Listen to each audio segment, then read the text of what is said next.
อ้มาเลยพี่น้องมาเลยพี่น้องโอ้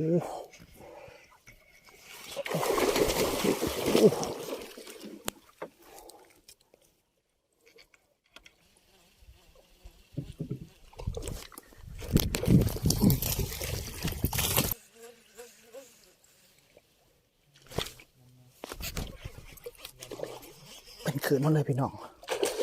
แล้วก็มาแล้วตัวทำอิฐผมเพิ่นยกเลยรถยกรถอะไรพี่น้องโอ้คันกงใช่แล้วโอ้นี่อยู่ข้างคอนโอ้ระวังขาดได้เข่งไว้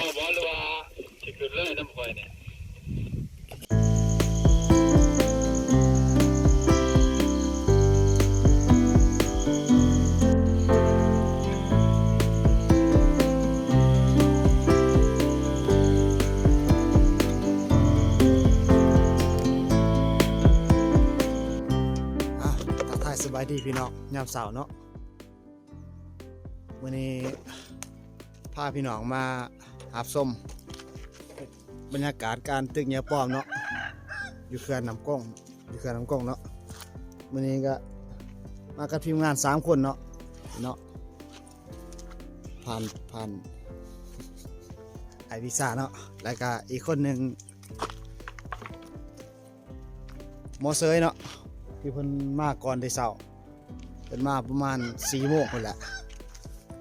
เพิ่นกะตีไปก่อนแค่นี้บ่อลายอย่าห่างพี่น้องอากาศหนาวนะครับไปหลุ่นเบิ่งน้ำกันเลยเนาะว่าสิมีโตอยู่เนาะแก่คนถ้ามีขาวอยู่สวรรค์เขาลุยหมด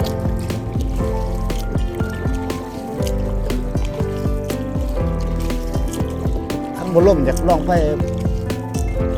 บนอ่างปากอ่างใหญ่นะตีเขามานะ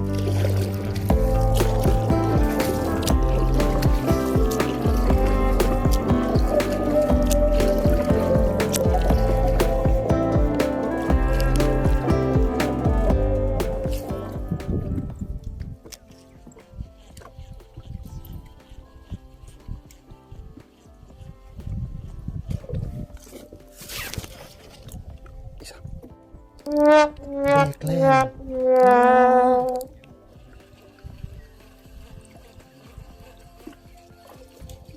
บ่เอาเบรกเขาขาขนาด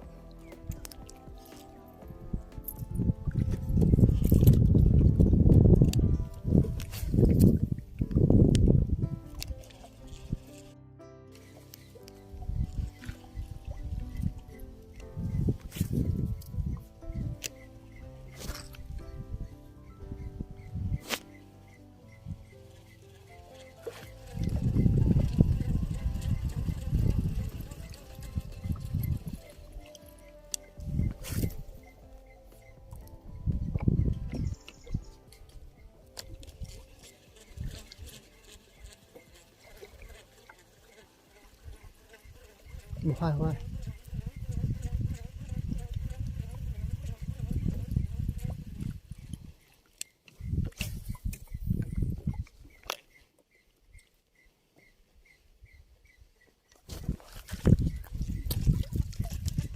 โอ้ยเนาะช่วงเป็นรถตลอดวะ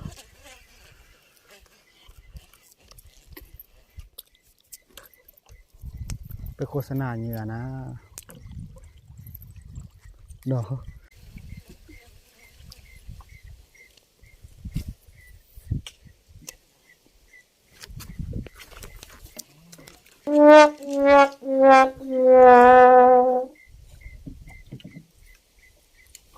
ตัวหน่อย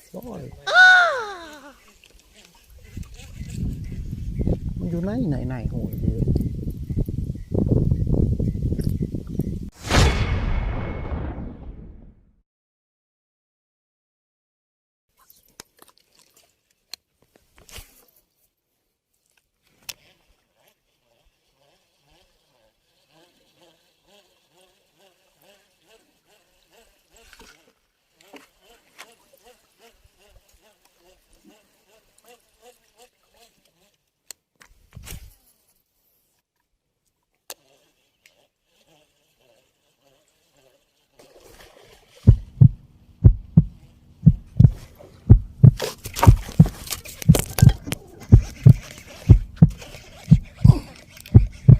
มาเลยพี่น้องมาเลยพี่น้องโอ้ว้าว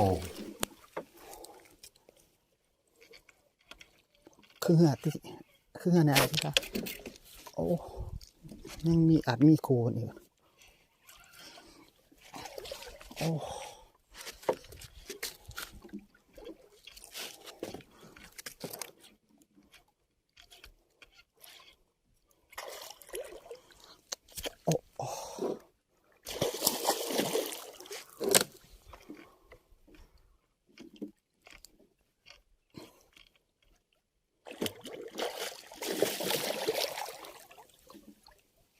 อ๋อ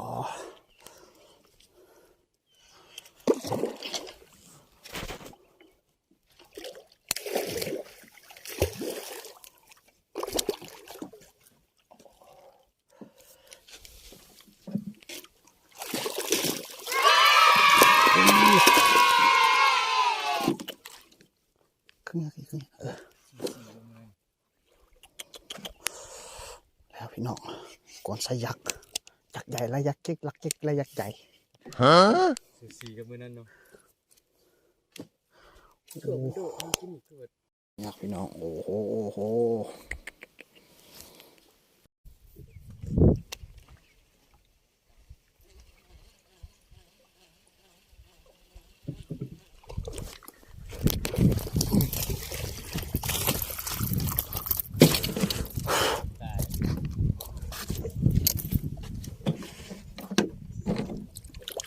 อะไรวะ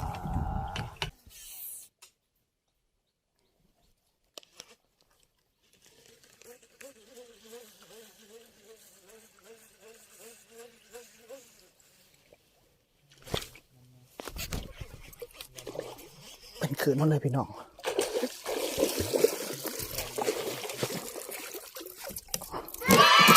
เป็นคืนนั่นเลยโอ้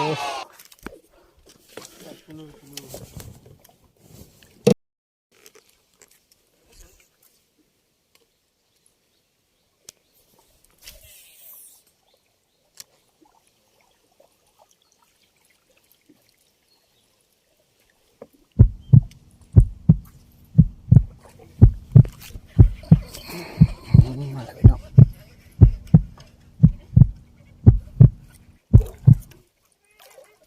หวนว้าวพี่น้องสวยงาม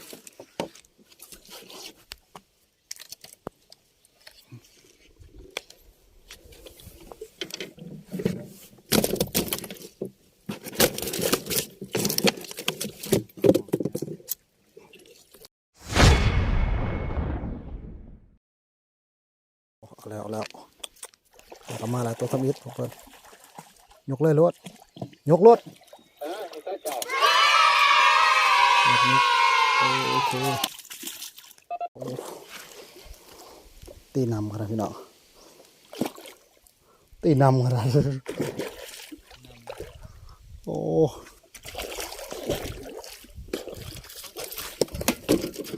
ยังคือตีนำครับโอ้อยู่นั่นมันเลิกโคตรอยู่นั่นนี่มันเลิกเกินสุดยอดสุดยอดฮะ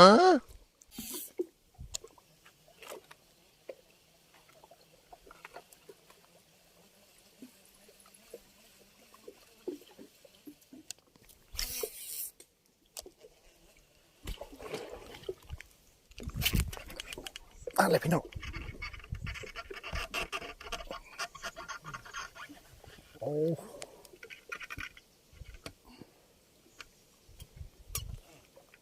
อ๋อรถระเบิดจัก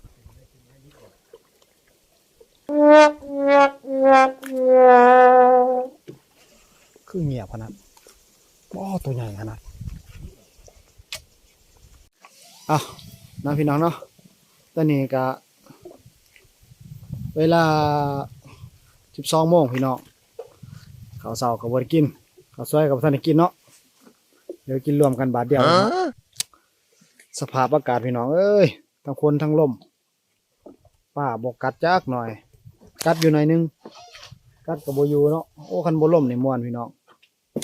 ไม้งามตอนนี้เอาสกินเขาพักกินข้าวสวยก่อนเนาะสำหรับผลงานขาบเสาของเราเดี๋ยวมาเบิ่งน้ำกันเลยมาเบิ่งกันเลยผลงานขาบเสาเนาะก็มีหลายแต่ก็มีอัดไซส์ใหญ่เนาะตัวนี้ใช่นี่ก็น่าจะได้3-4 โลฮะ4 โล3-4 โลเนาะ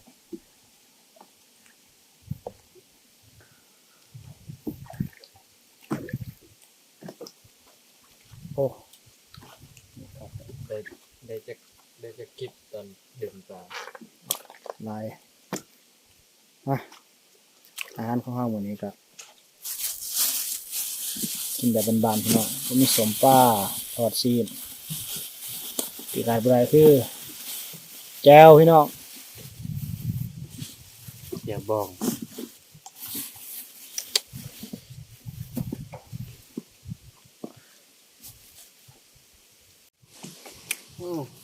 สมู ทำกันพี่น้องมีเบียร์นะพี่น้องมันเย็นอยู่ให้มันกิน บรรยากาศสิประมาณนี้เนาะกินอยู่เพื่อเลยมันกินเงี้ยได้พี่น้องเลยเป็นใบตองละลายได้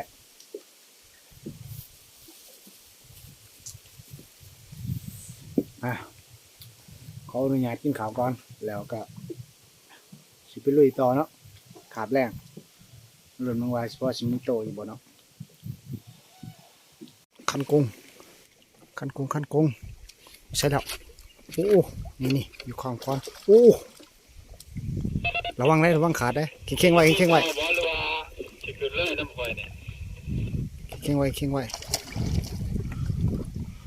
โอ้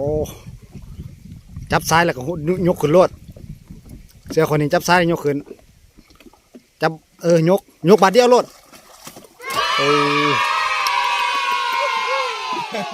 คักโอ้ขึ้นไว้รุ่นหรือเปล่าเดี๋ยวขึ้นไว้ไอ้เสือไปให้เข่งบ่จับคือเข่งเห็นมันโยนรถฮะ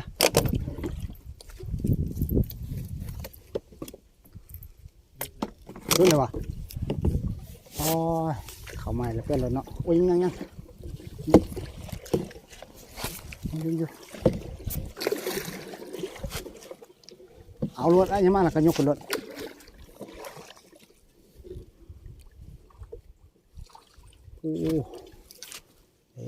มีตัวอยู่ไม่งัดอยู่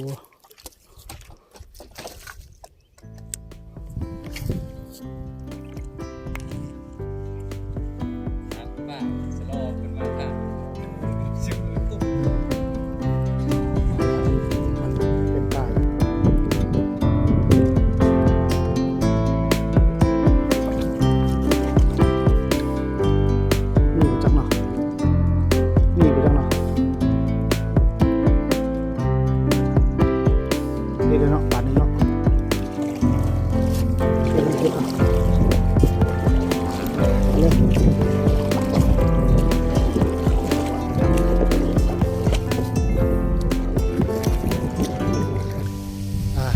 สบายดีพี่น้องยามแรกพี่น้องตอนนี้ก็เวลาเท่าไหร่วะเวลา5 โมงย่างพี่น้องซึ่งเฮาก็สิเกียมกลับเลยเนาะพี่น้องเนาะบรรยากาศยามแรงเดี๋ยวเรามาสรุปผลงานเอาเลยเนาะ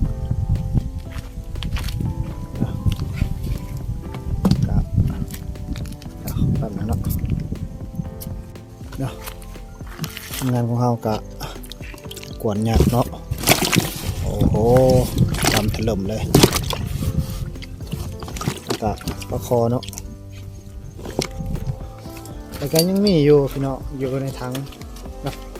เอาแบ่งไว้2ส่วนเนาะกะปลามา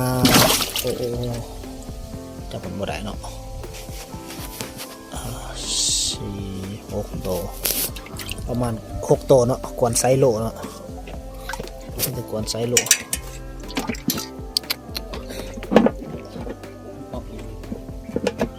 เนาะสวยพี่เนาะรถทัวร์แต่ว่าก็ยังดีที่มันมีศูนย์เนาะมีแต่สิเกียมกับก่อนพี่น้องเนาะสำหรับคลิปนี้ก็สิจบเพียงเท่านี้เนาะพี่น้องเนาะถ้ามักติดใจกดไลค์กดแชร์พี่น้องเพื่อเป็นกำลังใจในการเห็นคลิปต่อๆไปเนาะ